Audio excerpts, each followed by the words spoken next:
Shalom, salam sejahtera bagi Bapak Ibu, Saudara-saudara, anak-anak yang dikasihi oleh Tuhan Yesus Kristus. Jumpa kembali bersama saya Pendeta Eka di dalam renungan firman Tuhan pada hari ini, hari Rabu 14 September 2022. Sukacita dan damai sejahtera dari Tuhan Yesus Kristus kiranya menyertai hidup kita sekalian. Puji nama Tuhan. Sampai pada pembacaan firman Tuhan hari ini, yakni kitab Yesaya pasal yang ke-16. Kiranya firman Tuhan yang kita baca dan renungkan sungguh memberkati hidup kita. Baik, sebelum kita akan merenungkan bagian firman Tuhan hari ini, kita akan berdoa. Tuhan Allah Bapa di surga, di dalam nama Tuhan Yesus, kami datang padamu mengucapkan syukur, terima kasih ya Tuhan, untuk setiap kasih dan kebaikan Tuhan yang boleh kami alami dari hari ke hari. Juga atas firman Tuhan yang senantiasa Engkau berikan pada kami sebagai terang dalam hidup kami. Dan kami mau terus melangkah menjalani kehidupan dengan terang firman Tuhan. Karena itu mampukan untuk kami dapat memahami apa yang Kau maksudkan. Juga Tuhan menolong untuk kami dapat genapi dalam hidup kami. Terima kasih Bapa, demi nama Tuhan Yesus kami berdoa. Haleluya, amin. Yesaya pasal 16 ayat 6-14 saya akan bacakan bagi Bapak Ibu Saudara-saudara sekalian. Demikian firman Tuhan. Kami telah mendengar tentang keangkuhan Moab, alangkah angkuhnya dia, tentang kecongkakannya, keangkuhannya dan kegemasannya, dan tentang cakap anginnya yang tidak benar. Sebab itu biarlah orang Moab meratap, seorang karena yang lain. Biarlah sekaliannya meratap, mengingat kue kismis Kir Hareset. Biarlah mereka mengadu dan hancur luluh sama sekali. Sebab kebun-kebun Heshbon dan pohon anggur Sibma telah merana. Para pengusaha bangsa-bangsa telah memotong pohon-pohon anggurnya yang terbaik, yang dahulu meluas sampai ke Yaser, dan merambat ke padang gurun. Ranting-rantingnya berserak sampai ke seberang laut. Sebab itu aku turut menangis dengan Yaser, karena pohon anggur Sibma. Aku mau membasahi engkau dengan air mataku.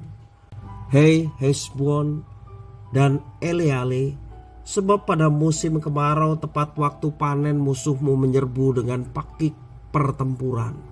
Telah lenyap sukaria dan sorak-sorak dari kebun buah-buahan. Telah menghilang dari kebun-kebun anggur tempik sorak dan sorak-sorai.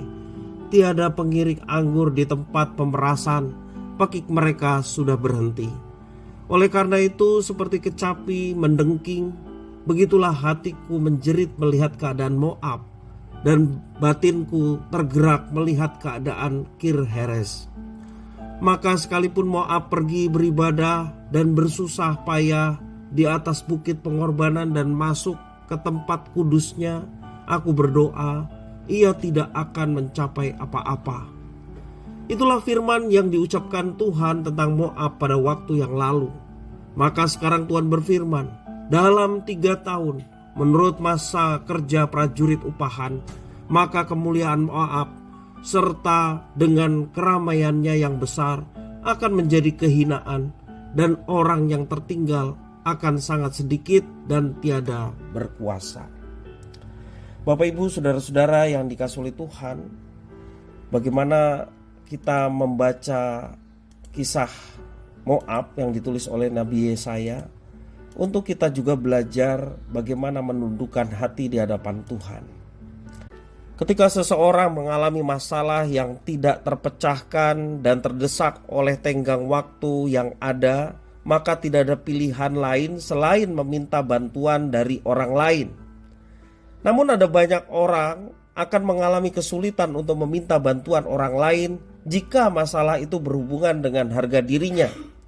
Harga diri seolah harga mati yang tidak bisa dikorbankan, walau demi sesuatu yang sebetulnya lebih penting, yaitu keselamatan. Bapak Ibu Saudara-saudara yang dikasihi oleh Tuhan, kalau kita perhatikan dari teks yang kita baca, keangkuhan Moab adalah penyebab kehancuran mereka. Mereka membutuhkan pertolongan, tetapi justru mau mengatur bagaimana mereka seharusnya mendapatkan pertolongan, yaitu dengan bayaran anak domba.